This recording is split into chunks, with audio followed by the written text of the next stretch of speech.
Dom? Noah? What's going on here? Well, if I'm not mistaken, I can see you, and I'm pretty damn sure that our viewers can see us. I don't know what's going on here, but I think I like it. I like it a lot. Welcome back, everybody, to the Below Average Joe's MMA podcast, episode number 100. That's right. We made it triple digits, 9 months and 9 days from the day we started this podcast. Dominic, put them triple digits up. All right, good enough. Good enough, right? I just hit the shit out of my desk, by the way. Hopefully that didn't wobble my camera. Mm. So how are you doing right now? I mean, this is a big moment for us, and obviously for the viewers to see us right now. Big things are brewing. Yeah, man. I mean, we started this podcast, as you mentioned, almost 9 months ago to the day, and we've steadily progressed. We've gotten a great audience, great feedback, great fans, and it was really only a matter of time, right? This is the next step for any podcast that wants to succeed, and here we are with that next step, going video for our YouTube viewers. I think it allows us to grow substantially on another platform. Obviously, our audio platforms have been booming lately, which is awesome. And it's all thanks to our supporters. Like I said, without them, none of this is possible. And I'm so excited for this next journey and this next step of the journey, I should say. Yeah, that's a great point right there. Thank you to everyone who's stayed with us from day one when we were in a small little apartment with the air conditioning unit on. And here we are where I'm in a small little apartment with the air conditioning off so that the sound doesn't bother you guys. But before we get any further, it's probably important that I preface to our audio listeners, to those listening to us on Spotify, Google, Apple Podcast, or anywhere else where you can find audio podcasts. It's important to make you guys aware that we are now doing this as a video podcast on YouTube. So this is you're simply listening to the audio version of that video podcast available on YouTube, on our YouTube channel at Below Average Joe's. So go check it out if you want to try something new. Otherwise, keep listening to the audio version. Either way, appreciate the support. But this seemed like the most reasonable next step, Dom, for us, since YouTube kind of, obviously it allows you to do kind of a video format. So it just seemed like the proper next step for us as we look to grow this thing to the next level, right? Yeah, man. I mean, you couldn't have said it any better. It is the rightful next step, and it opens the door for so much more content in general. Obviously, we're a podcast at heart, but we have so many big ideas and plans for this show, and this is the next step to kind of open those doors. So it's awesome, man. Now that you brought that up, I think it's appropriate that we kind of segue into talking a little bit about our content. You guys shouldn't notice too many changes. Monday, Wednesday, Friday release schedule still going to be the same. Monday recaps of the Saturday events. Fridays previews of the Saturday events. Wednesday is going to be those special episodes. However, our previously scheduled episode for today was the classic pay-per-view review of UFC 100. That's not going to be happening. Just a little trickery for you guys because we're actually introducing a brand new segment on here, something that I think you guys are going to be a big fan of. It's something that's going to become a mainstay, if you will, on this channel. However, classic pay-per-view reviews for the least immediate future will be going away. They are going to be coming back. We're not just taking them away completely. I know a lot of you guys are big fans of those. I'm a big fan of that segment as well, and Dom is as well. But it's appropriate to do so because we're going to bring it back better than ever. And in order to do that, we kind of need to take the time to improve on some of the things before we bring it back. So because of that, we didn't want to just take away content from you guys. That's not very celebratory for that's not how it 100. Works. That's not how the Joes do things. So we're introducing a brand new segment, like I said. And Dominic, what is that segment called? The MMA Reddit Roundtable. You have birthed this into existence, so the credit goes to you, my friend. And you talked me into it, and I'm liking what I'm hearing here, and I'm excited for the fans and our listeners to hear it and see it as well. Yeah, I appreciate that. So really what this concept is exactly how it sounds. Me and Dom Going to be scouring the internet, scouring Reddit, even sometimes maybe some Twitter will be in there, things like that. We're looking for your guys' tweets, your guys' posts on Reddit, your comments on Reddit. We're looking for the most topical questions that are going on right now. Things. What are people really interested in talking about? What are people interested in learning more about? What questions do people have? And we're taking those and we're going to put them here, and we're just going to give our takes on them, our thoughts on these topics that are prevalent in the community right now, or just random questions that someone brought up in a Reddit chat. Doesn't matter. I just think this is going to be really fun. And the hope here is that you guys, our lovely audience, will begin to send us in your own questions that you can do by either leaving a voice message.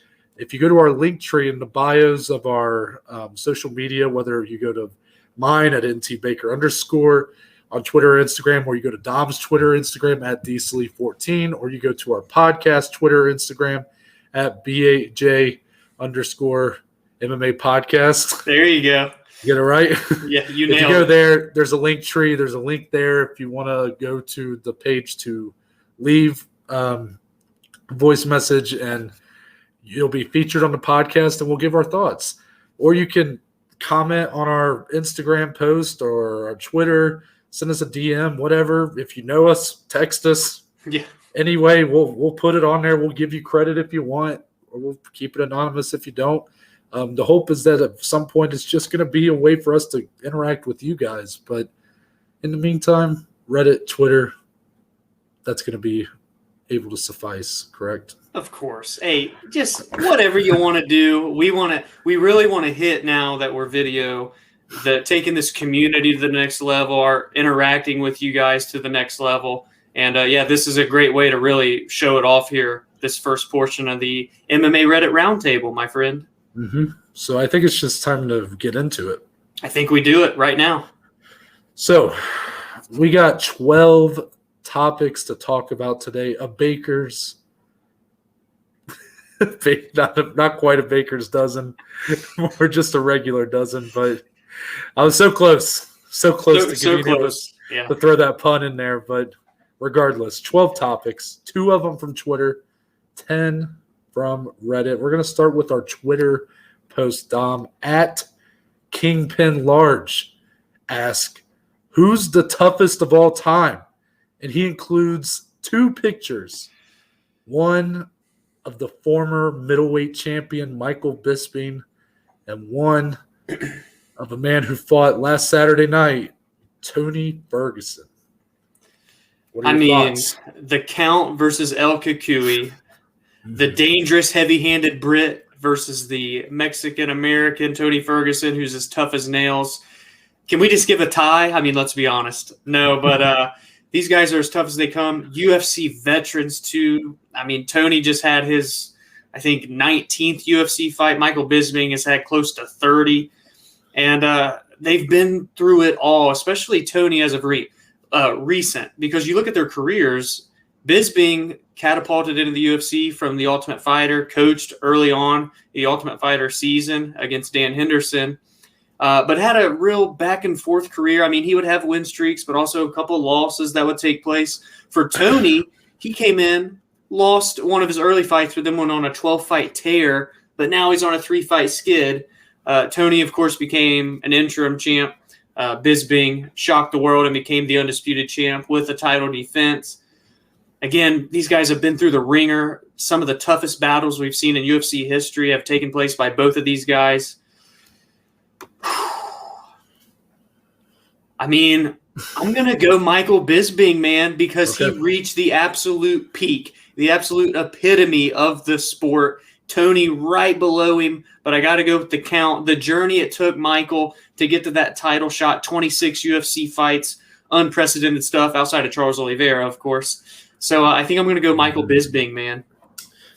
Yeah, it's hard to really – I don't know if there's really not a right or wrong answer to this one, and that's a good way to look at it. I think I'm going to look at it from a different perspective. I mean, for Michael Bisping, this is a guy who got head kicked in the face with the shin of TRT Vitor Belfort That's really what led to him losing his eye post-fighting career.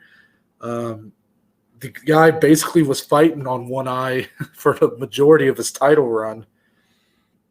While for Tony Ferguson, I mean, if you just look at this 3-fight skid he's on, that tells you everything you need to know. You see the damage he took on the feet from Justin Gaethje without ever being dropped. That fight was stopped with Tony on his feet. Follows that up with Charles Oliveira, nearly snapping Tony's arm in half, never close to tapping. Oof. And then Benil Dariush last Saturday gets him in that, what would you call it, a knee bar or a shit? It was everything. A heel hook, and just twisting the shit out of his ankle and knee. He said his knee definitely popped. Things like that. Tony still doesn't tap. He screams out in pain this time. Like he's reaching the maximum threshold that a human can withstand pain-wise. Still doesn't tap. So, I mean, it's hard to put anybody over that. Man, Michael Bisping, though, is a tough guy. I mean, really, this is like 1A and 1B. I mean, that's why these two are being put up against each other. Yeah, they're a tier in themselves, you know. You know, if I believed that Michael Bisping fought with one eye, I would pick him. But I don't believe that, even though he's kind of tried to kind of claim that at times. So I'm going to go with Tony Ferguson, even though it's a bit of recency bias because those 3 fights back-to-back over the past year. The guy took a lot of damage and never tapped, never got dropped. Just for that, I'll give it to him. I respect it, man. Again, like you said, these guys are 1A, 1B. I think that a lot of us can agree on. Mm-hmm. Then for our second Twitter question here, it comes from @YanGoat69. Very nice, very nice. This comes after Saturday's post-fight press conference. Is there any way to bet on who gets to ask the first question at a UFC press conference? If so, I'm betting the house. Dominic, for the people who don't know, who don't listen to the press conferences, can you explain this one? MMA Junkie John, baby. John Morgan. You can always count on that blue polo shirt to pop up and ask the first question at any pre- or post-fight press conference. What a legend. I mean, let's be honest. He's a part of Fight Week just as much as the fighters, just as much as Dana White. And, yes, I would bet a hefty sum of cash that he will always, at least for the foreseeable future, get the first question at any press conference. I couldn't agree more. I'm curious how does he always show up early, or is it just accepted that he's going to get the first question? I think at this point it is essentially an unwritten rule of press conferences for the UFC. And what's funny is that Dana's always like, all right, who has the first question? He knows who has the first question. Come on, Dana. You know. Yeah, it's like every time. There's been a couple times where he's slipped on that, and he'll be like, all right, John. And it's just so funny. It gets me every time. But, yeah, I just thought that'd be a little fun one to throw in here, but we're going to kick it back to being a little serious. Oh, Rankings were released today, Dominic, and the lightweight division in particular was on display. Obviously, a lot of movement, a new champion crowned Saturday, big co-main event. Benil Dariush climbed 6 spots all the way from number 9 to number 3 in the rankings. Yes. Now on Reddit, Mia305 Heat _ asked, who's next for Benil? Now I know we gave our thoughts on who would be next for him on Monday. Yeah. But I feel now that these rankings have come out, and I think he's a little bit higher than both of us would have predicted. Does that change our original picks for him or not? You know, I'm shocked, but not shocked at the same time. I don't know. I didn't expect a 6-spot jump just because of how stacked this division is, even without Benil. But I think that 7-fight win streak really got taken into account here. And it shows how much a win over Tony still means in this stacked division. And I think that's kind of the biggest thing. You look at the only other guy with a win streak even close is that the now champion in Charles Oliveira with 9. So I think that played the biggest factor in him jumping 6 spots. I agree, but who's next for him? I still think him and Chandler makes a lot of sense. If you don't go with Chandler Gaethje's available, at least from what we know. I don't really know. That's kind of like the biggest question mark in this division right now is what's going on with Justin Gaethje. He even said within an interview, I believe it was MMA Fighting or MMA Junkie. Don't quote me. It's one of those two. He said he wouldn't even be surprised if potentially the timeline lines up in his favor to where he might squeak in and get a title shot before Conor or Dustin. And, why I think that's a long shot, I see where he's coming from just because of like contract negotiations with those two, especially a guy like Conor. And now being ranked third, I mean, you can justify it a lot easier too. It's a good point. I'm going to stick with Michael Chandler. A lot of that has to do with Benil Dariush said that he probably won't fight again until early next year. And I could see Michael Chandler taking some time off. He did get KO'd. So It kind of makes sense that he would take some time off. I think that's an appropriate matchup next. 3 versus 4 right now. Obviously, that could change with a lot of matchups being made over the course of this year. But you could say Justin Gaethje, but part of me wonders if what Benil was saying about that title shot might actually be in the cards for Justin Gaethje. Maybe he'll be able to squeak in and get be the first guy to go up against Oliveira as champion. So I'm not quite ready to put Gaethje with Dariush yet, I don't think.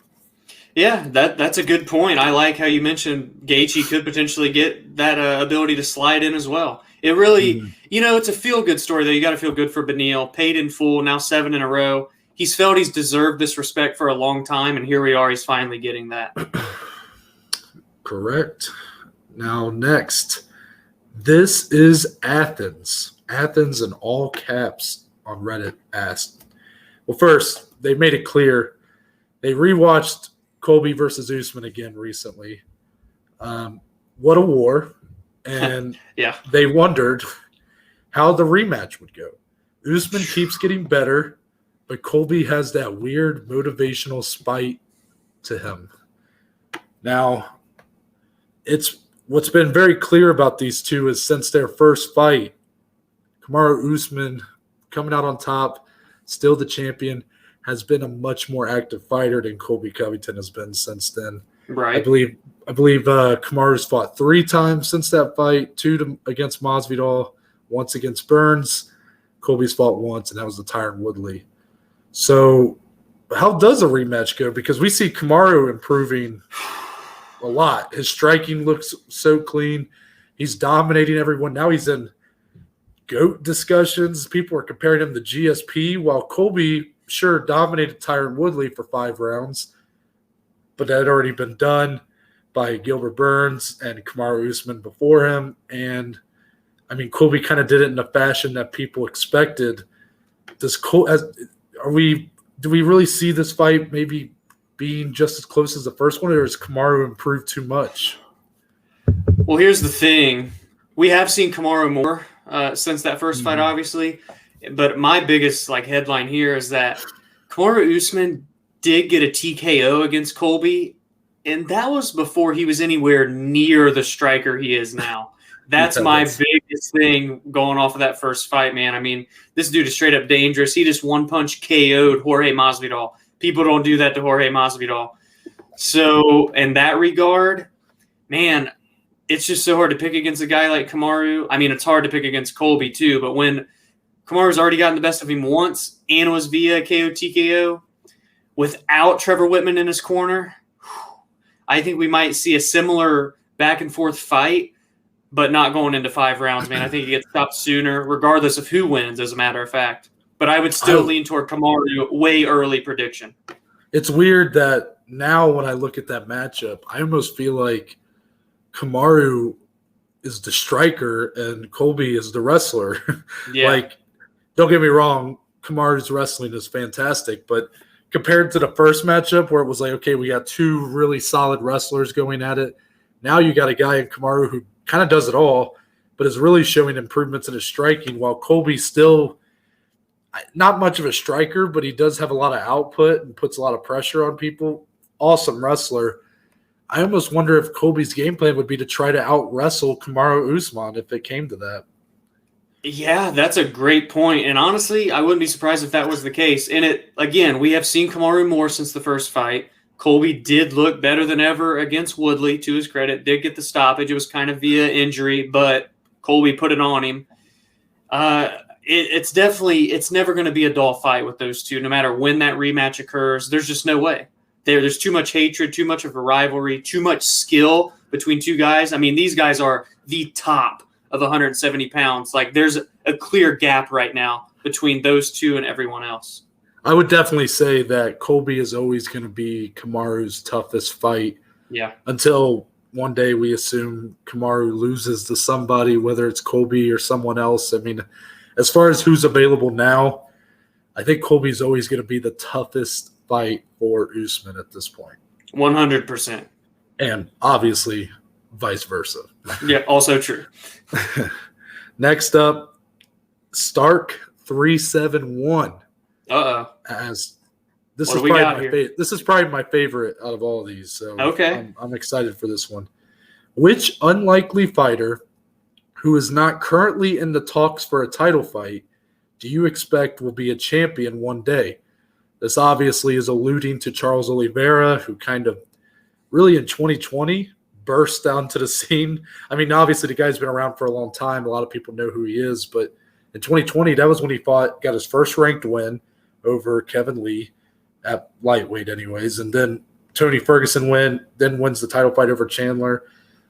Before that, even after the Kevin Lee win, nobody was talking about Charles Oliveira for a title shot. It wasn't until he beat Tony Ferguson that he finally kind of got his due. So is there a guy right now that sticks out to you as being someone we're not talking about for title fights who maybe this time next year will be the realistic option to be next up for someone's title? I mean, is the obvious answer Islam Makhachev at 155 pounds? That's a great one. I wasn't even – see, I was struggling to think of people. So that's yeah. Fantastic. I mean, he's like one of the highest prospects that we've seen in the UFC in recent years, especially right now, also at 155 pounds with Oliveira. He is ranked 10th. So, I mean, he's relevant, but still not necessarily in title talks right now. But, man, one or two more, I mean, this guy's going to be right up there with these elite guys. It's only a matter of time. It's about him getting the right opponents, getting those ranked fighters to get his name out there more so than anything else, because we know the skills there. We've seen it time and time again now in the UFC. I'm going to throw out a name. The first name that came to me was in the welterweight division, actually, that Usman is the champion of, Vicente Luque. Ooh, I love that. Yeah, that's a guy we're both big fans of. Luque. Has he had a couple stumbles on his way to the top? Yes. I mean, Stephen Wonderboy Thompson put on a really just a showcase against him. Oh, yeah. But he does improve every time out, and he's such a tough out. That's the thing. Wonderboy said it hurt his hand more than it probably hurt Luque's head punching it. He broke his hand punching him in the head. It's crazy. Luque's got a crazy chin. He does have some good power, good jiu-jitsu. The guy's really talented, really young, still improving every time out. Another one that would, there's probably I'm going to give two more. These are guys that have kind of stumbled over the course of the past year, but I think by this time next year, they kind of reestablished themselves as the prospects we thought they were. Okay. And ultimately reach their full potential. Bantamweight division, Sean O'Malley. Ooh, yeah, that's a good one. And this one could change depending on what happens this Saturday. The middleweight division's Edmund Shabazian. Yeah, those are two great choices, man, especially Edmund. This guy had so much hype going into that main event with Brunson, man. Undefeated at the time and everything, too. I really like that one, especially with how tough middleweight is, but also still kind of wide open just because Izzy has beaten so many of those top-ranked guys already. I think that's a solid choice. And even a guy that I love in Sadiq Youssef, you know how big I am on him at the men's featherweight division. We could see him coming for a title within the next year even as well. Yeah, that's a good point. Next up, Sandman 2618.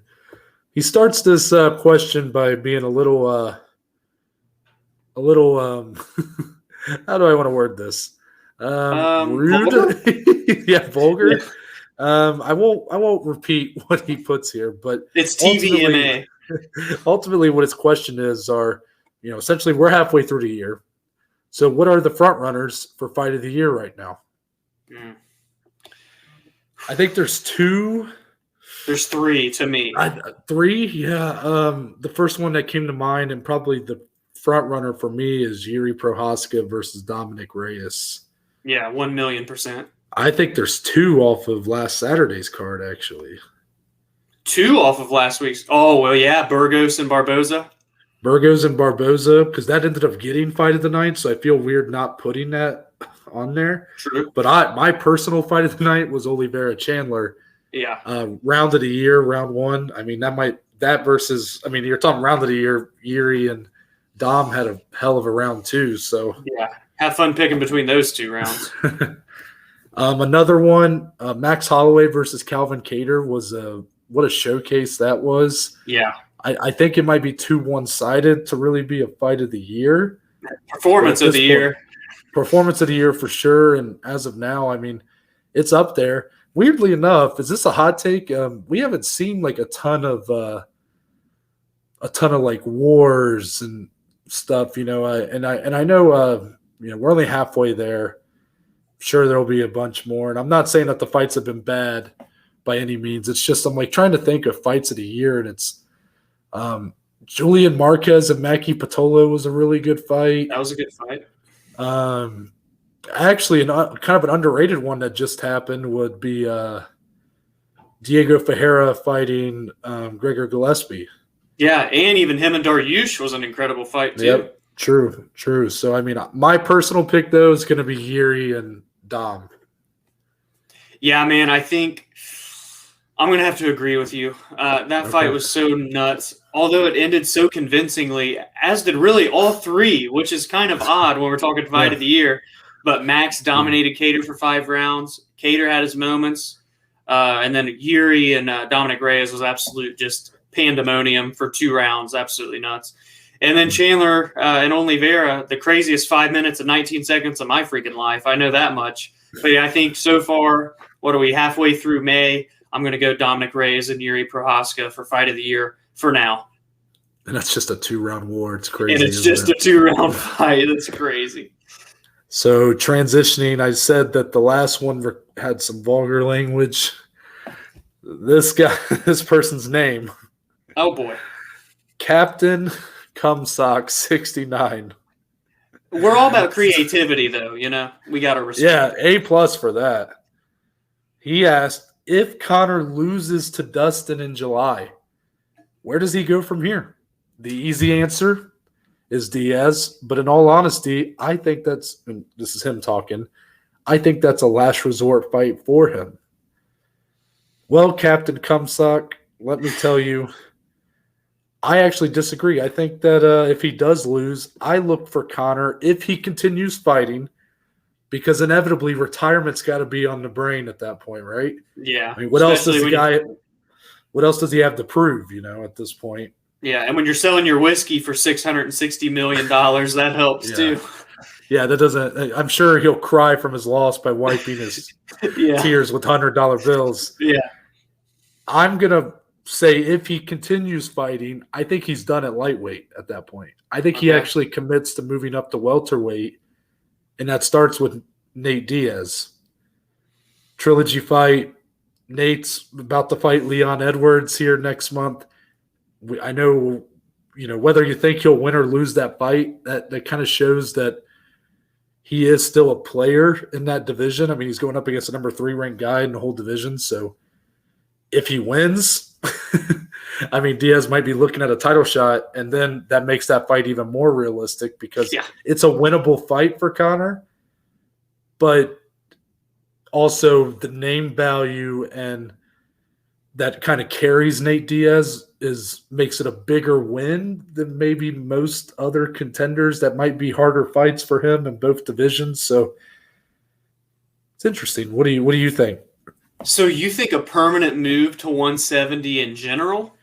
I think he'll be done at lightweight if he loses to Dustin. And if you really look at it, his last win was against Cowboy Cerrone at 170. Mhm. Sure, before that, he went up to or he was at 155 and beat Eddie Alvarez.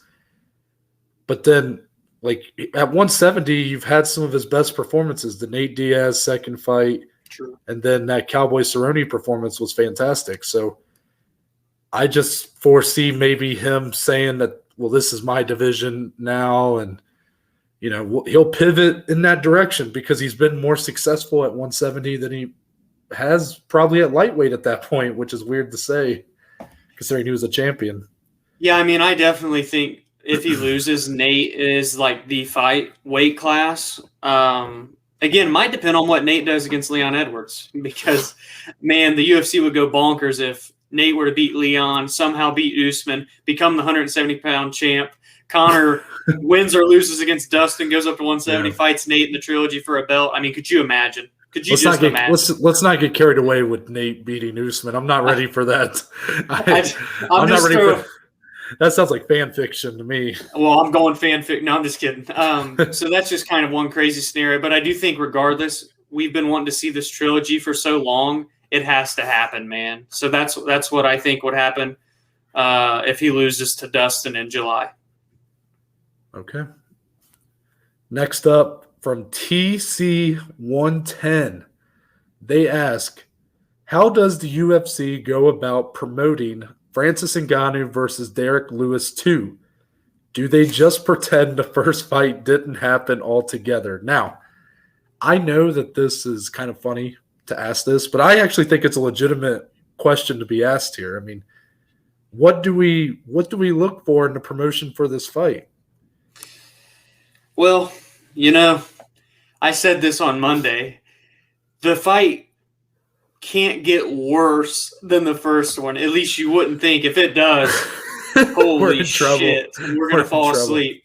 But, yeah, I mean, I don't know if you can ignore it because then you got to think if Ngannou can win, they're technically tied 1-1. You have a potential trilogy. If Derek beats Francis, it's like, oh, crap, this dude's for real. He's beaten Francis twice, yada, yada, yada. I don't know if you can necessarily ignore it, but when we see promo videos for the pay-per-view, you're not going to see many highlights from that first fight. I'll put it that way. Yeah, I actually think they might ignore it. I think they might still bill it as Ngannou versus Lewis 2. Maybe they'll even mention that Derek Lewis won the first fight. So this is kind of a redemption arc for Francis Ngannou. Right. But, I mean, even if you're looking to, like, put little clips in the hype videos and stuff, I mean, what are you going to find? Like, a couple jabs here and there? Like, that's it. That's true. So I think they are going to kind of ignore it, and maybe they'll just focus on the punching power of both men, how there's no way this fight goes 5 rounds, stuff like that. Yeah. Very common for heavyweight fights. So I don't think they'll have a problem promoting it. I mean, it's probably a good problem to have, I guess, is that, there's so much more they can market this fight on besides the fact that they fought before it was a bad fight. True. Yeah, I think that they might ignore it. I wouldn't be surprised if they did. I just – those guys are too explosive, too powerful. You got to think this second fight could be better with so much on the line this time too. We're talking for titles, for gold, for glory. Man, I think someone gets knocked out in that second fight. I shouldn't say I hope so, but I mean, I just don't want it to be as bad as the first one. Imagine those two guys just have a 5-round war. Could you imagine? They have like Whitaker versus Romero. Yeah. Like Diaz versus McGregor type war. They just completely flipped the switch from the first one. I can't even fathom that. Anyways, Joss AFC there you go. is right now the first time in Max Holloway's career where he has a serious chance of capturing lightweight gold. Obviously, this question was asked following Charles Oliveira's win on Saturday. So I guess a lot of this is kind of asking what Holloway's chances against Oliveira is, but I don't know. What do you think here? I don't think it's easy for Max right now at 155 simply because the division is just too top heavy. It's too stacked. Like, can you really just throw Max in for a title fight like you did for that interim against Dustin a couple years back? It ain't going to work that way right now. There's too many big fights happening, too much movement going on at the top. I will say he is at a weird spot at featherweight right now simply because he did lose to Volk twice. But then he has that performance against Keator where it's like, how can you even deny this guy a title fight again? Like, yeah, he's in the weirdest spot of his career. That much I will say. But I don't think he's at the easiest point in terms of fighting for a title 155. I still think that if he wants to move to 155, he has to dedicate his lifestyle toward it, like we're seeing John Jones do with heavyweight. That's what it's going to take. Not just a one-off like he did with Dustin. We need a complete dedication for multiple months, 6-8 months, like we've seen from John, almost a year now with John. That's what we need to see. But does he have the skill set to compete with any of those guys? Yes, 100% agree. It's more so getting his body ready for those bigger dudes at 155. Because when he fought Dustin, look at the difference in frame. We're talking wide body, Dustin Poirier. It was so noticeable. But I can't say I am not excited to see him go back to 155 because I think it is inevitable at some point. Yeah, I'm definitely. I think we're on the same, pretty equivalent, I guess, thoughts here. As far as the question itself, I guess I would say no because I felt like Max has always had a pretty serious chance of capturing gold. I mean, I know the fight with Poirier. Poirier was the clearly bigger guy, clearly won that fight, but Dustin might today be the best lightweight in the world. We don't know because he chose to fight Conor a third time instead of going for the title. So if he loses to the best lightweight in the world, it's like, okay, well, I think you have a pretty serious chance if you beat everybody else. So he has fought Charles Oliveira before when they were both featherweights. True. That fight did got stopped in a minute and a half because Oliveira shot for a takedown, kind of whiffed, fucked up his what do you call it? The esophagus. Esophagus. Yeah, like Adam's apple. Yeah, he like cut something in his esophagus, like kind of cut off his breathing. So like the fight immediately got stopped about a minute and a half into the first round. So you didn't really get to see anything. But I think as far as the matchup between these two, I mean, that's really interesting because you look at the kind of the boxing clinic that Max put on Calvin Keator, and for all of Oliveira's strengths, I wouldn't say one of them is his striking defense necessarily. His head movement's not always, it's not consistent. He had moments where he had really good bob and weave moments in the Chandler fight, but he has been known to kind of keep his chin up and things like that. He did get caught by Chandler in that fight. However, if Oliveira is able to, overpower Max, if Max's body's not really transformed to that frame of a true lightweight, I think Oliveira might kind of treat him like he did to Tony Ferguson and just manhandle him around the octagon a little bit if he can get his hands on him. Yeah, that's a good point. Really, the physique of both guys are pretty similar. Like you say, complete opposite styles. I will go as far to say that Max's ground game is severely underrated because we don't really see it get used much offensively or defensively. But when we're talking Charles Oliveira, that dude's still another level compared to all these other guys. So it's definitely intriguing. I mean, you're talking good ground game versus impeccable. One of the best submission specialists, the best if you go off of numbers in UFC history. Next question's going to involve a little bit of boxing, but not really. You don't say. But not really. How do you feel Clarissa Shields will transition to MMA? We've never seen a boxer of her caliber make the switch. Closest is Holly Holm, and she became a champ and top-tier fighter. That does come from Harold Titus 425. I'm excited.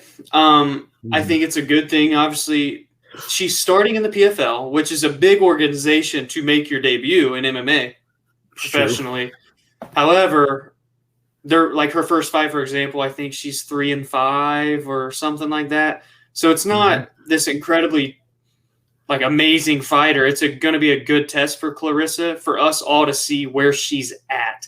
Can she reach the heights that we saw from Holly Holm? Man, I don't know, because Holly Holm also had that kickboxing background. She was a world champion boxer and kickboxer, so that puts her a level above. I will say hand specific, though, Clarissa is a different beast. It's a matter of can she put it all together, because she's making her debut way quicker than I expected. I did not expect it to happen early on, less than a year in, but she's at Jackson Wink. She's training with a bunch of champions over there, John Jones, Michelle Watterson. Holly Holm even is one of her training partners. So if there's anyone that can do it with a camp like that behind them, it would be Clarissa Shields. I'm definitely excited. That's just a few weeks away now as well, June 10th, I believe. So I'm excited. That I can say for sure. Let's be honest, Dom. If the expectation is for her to be somewhat, like Holly Holm, you're just asking her to fail. I mean, that's so high of expectations to put on her. I get it; she is an incredible boxer, but I mean, this is all these other aspects of MMA are going to be brand new to her for the most part. Oh, yeah. I mean, I'm sure maybe she's, a time or two worked on maybe some wrestling or some jiu-jitsu or kickboxing, whatever, Muay Thai, maybe she has dabbled a little bit, but come on, man. I mean, we're essentially looking at a incredible boxer, but everywhere else it's CM Punk. Yeah. Gosh, just be a dick about it, Noah. No, I'm just kidding. I know. I'm sure she's taking it very serious. She's at a good camp. Yep. And I do think that over time, and by time I'm talking multiple years, that's what it takes. She can become a very adequate or even good, especially in the PFL. What I don't want to see is just because of her name value, if she wins 2 or 3 fights, all of a sudden she's being. Yeah, because I mean it's very obvious that a fight with Kayla Harrison could do big money for the PFL, but that would be terrible for Shields' development as an MMA fighter. You can't do something like that. What are your thoughts on her debuting, less than a year after full-time MMA training? Were you kind of caught off guard by that too? I was at first until I saw kind of the caliber of opponent she's getting. I mean, it's a pretty low-level opponent.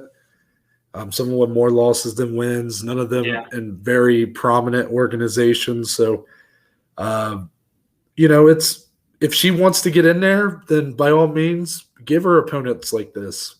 Let her gain some confidence, work on some of these skills that she's still developing on the ground or anywhere else, and ultimately let her kind of box the shit out of these women who've never boxed a day in their lives or whatever. Right. I guess I was a little surprised though. I thought it might take her more time, but I think I'm glad all in all that she is going to be debuting sooner, even if it'll maybe look a little more sloppy on TV when she starts. But I'm expecting that. I won't be too harsh on her if it is. Fair enough. Next comes from Big Nas 92. And this talks about our highly anticipated rematch for the flyweight title next month. If Davison loses the rematch, does Askar Askarov get a title shot, or will there be a trilogy right away?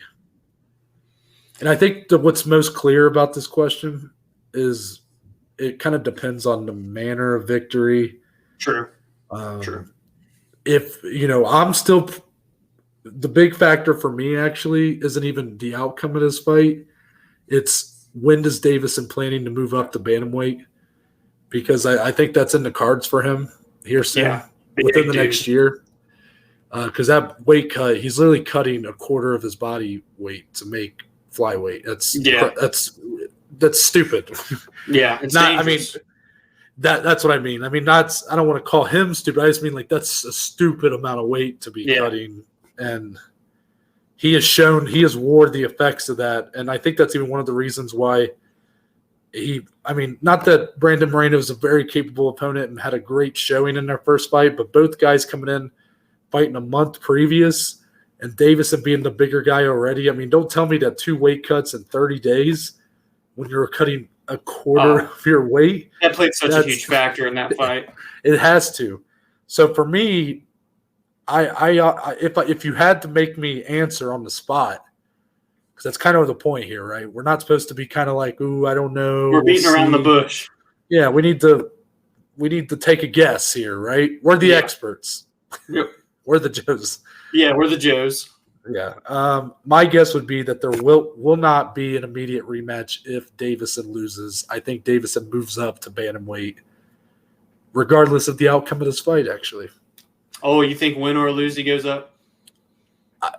Yeah, I think he does. I wouldn't be surprised, honestly, because if he wins this, I mean, he's essentially going to become one of the stars, especially of the lower weight classes. So, honestly, I'm kind of right on board with you there. Win or lose, Davison may just be having his final fight at 125 here in a few weeks against Moreno. Hopefully we don't get another draw. I think we're going to get a very convincing victory, no matter who comes out on top. I think it's going to be a finish. I think it's going to be a barn burner while it lasts, but I do think it's the last we see Figgy at 125 pounds. Nice. I'm glad we're on the same page for that one. That's something that I think a lot of people aren't prepared for, but I'll be interested to see what the UFC does with the flyweight division if Davison does make that move, especially if he wins. If he knocks out Brandon in the first round, do you do Askar versus Moreno, Askar versus Pantoja? Askar's got to be involved. So I guess if we want to talk about Askar's place, I mean, I definitely think he's the next guy. I don't think he should be fighting again until he gets his title shot. 100%. But, if this fight's really close and they want to do a trilogy, I mean, it would be big for the division all in all because, Davison really kind of put the division on his shoulders last year. And, that war that him and Moreno had to cap off 2020 was incredible and really put a lot of eyes on the flyweight division that haven't been there in a long time, if ever. So now if you get a kind of another war or even just a awesome fight or, a highlight reel knockout, whatever, it'd be tempting for business and for that division's longevity to maybe run it back again. We'll see. I'm sticking with my answer, though. You make very valid points, but for the sake of time and for our imagination, I'll leave it there. Yeah. And now comes the final topic of this episode, Dom. We've already done 12? My goodness. I know. It kind of flew by, didn't it? Sheesh. This one is going to make you think a little bit. Bring it on. A Bobo 2020. A what? A Bobo 2020. Bobo from Drake and Josh, the monkey? That's what I'm thinking of. That brought back some memories right there. I can't help it. Anyways, Bobo, you're cool. Don't worry. If Habib and John Jones don't vacate their belts, are Charles Oliveira and Jan Blachowicz still champions? Well, short answer, no. Nope. Yeah. I mean, now let's go into a little more detail. Here's a hot take for you. Okay. Habib versus Charles Oliveira would be the fight that everyone wanted Habib versus Tony to be. Ooh, yeah, I love that. I think that fight would be absolutely nuts. I don't really know. I mean, I think I know what would happen because it's Habib at the end of the day. Because he's smash. Yeah, he's smash. But you can't doubt the intrigue, man. I mean, if you're talking someone who can test him on the ground or showing more problems than what he's ever seen, it would be DuBronx. Just to be clear, I'm not saying that Habib and Tony wouldn't also be an awesome fight. I just think that it's clear that Charles has a clear advantage in the jiu-jitsu department. So if that fight goes to the ground and he's on his back, he's kind of he's in his wheelhouse almost. Yeah. So it's an interesting dynamic. And then, it's hard for me to really talk about Jan Blachowicz because as a lot of our listeners might be aware of, and as Dom, as my co-host, you are aware of. I got a complicated relationship with the Polish Power. And he hates you. I have counted him out every step of the way. Literally, since this man was born, I've been predicting him to lose. And he has won every time. This is true. So this is why you should not take any sort of advice from me.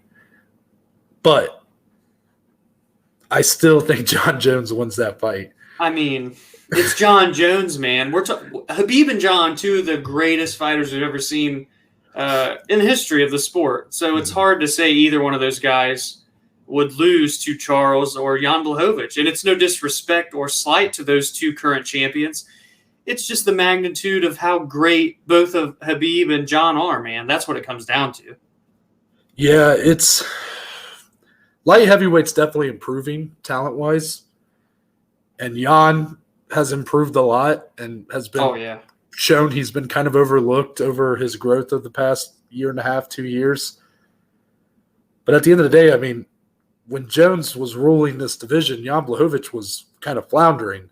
So it's going to be hard for me to ever really look at that matchup and go, yeah, Blachowicz is winning that.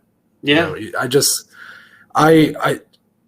think Jones is on a 2-fight losing streak. We thought he lost to Thiago Santos and Dominic Reyes. This is true. Those two gave Jones everything he could handle, and they still lost on the judges' scorecards. And that's what ultimately matters. So if for nothing else, I think Jan is just going to lose because those damn judges ain't going to let him win. You think Chris Lee will be involved? I think Chris Lee will 100%. Him and Sal D'Amato are already planning the robbery. Oh, boy. No, I'm just kidding. That's a podcast for another day. But, Khabib and Jones might be the two best MMA fighters of all time. So by saying Charles and Jan wouldn't be champions isn't a slight on them. It's just that's what there's levels, man. That's greatness. It's greatness. That's exactly what I was about to say. They're two of the greatest. Who would you give a better chance? Like if one of these two was going to do it, who would you predict to do it? Jan Blachowicz, Polish Power, and that's simply because we've seen John tested 2 fights in a row really get taken to the brink, and we're seeing in his prime form right now, Jan Blachowicz. As for Khabib, he got better every title defense. He finished Conor in the 4th. Yeah. He finished Dustin in the 3rd. He retired against Justin Gaethje and finished him in the 2nd. I mean, that means technically he would have beat Charles in the 1st. I'm just kidding. It doesn't work that way. But in recency bias, I think you have to go Jan Blachowicz has a better chance. Yeah, I think John Jones has shown kind of as he's getting a little older here, his offense isn't quite as potent as it used to be or as effective as it used to be. And he would be the smaller guy of the two. I don't think Jan necessarily finishes that fight, but Jan showed against Israel Adesanya he can go 5 rounds and still look pretty good in the later rounds. So I don't know if he can take down John Jones. That's something that he did against Adesanya pretty fluently, but I do think I think his offense actually, I mean, he showed how technical he can be too. He's not just Polish Power. He's got some combinations that are very slick. So the wrestling's there too. So I do think out of the two, you got to say Jan has a better chance than Charles, even though I love Charles Oliveira, and I would love to see him get a chance to fight Khabib. But, I mean, Khabib smash. Well, you know what's awesome about Charles and Jan Blachowicz being champs right now? Two of the best feel-good stories in quite some time in terms of new champions. And here they are reigning at the same time together. It's pretty awesome. Yeah, that's a great point. But that's going to wrap up today's edition of MMA Reddit Roundtable. Yes. Our inaugural video podcast, our inaugural MMA Reddit Roundtable. I had to say it like that because for some reason it's been messing me up all day trying to get that name right. We're going to have like a tongue twister going. But this was a lot of fun. I think this is something that fans will enjoy and something we can continue to build the community with as well. I hope you all enjoyed it. Let us know what you thought of it. Let us know what you thought. Give us questions that we can answer on maybe in a week or two. Maybe we'll come back and do this again. Who knows? Depends on maybe the kind of support we get for this episode. If this is something you want to see more often, Let us know. That's ultimately what's going to matter here. If you guys want to see it, we're going to give it to you. So, I mean, if this is something you want to see more of, let us know by liking this on YouTube or leaving comments on our social medias, letting us know you want to see more of this, or if there's other ideas you have. If you want to see classic pay-per-view reviews come back in their original way, let us know. But that one's probably less likely to happen. I'm just saying that, like, if 100 people tell me that, I might have to listen to them. So, right. We got to give the people what they want. Of course.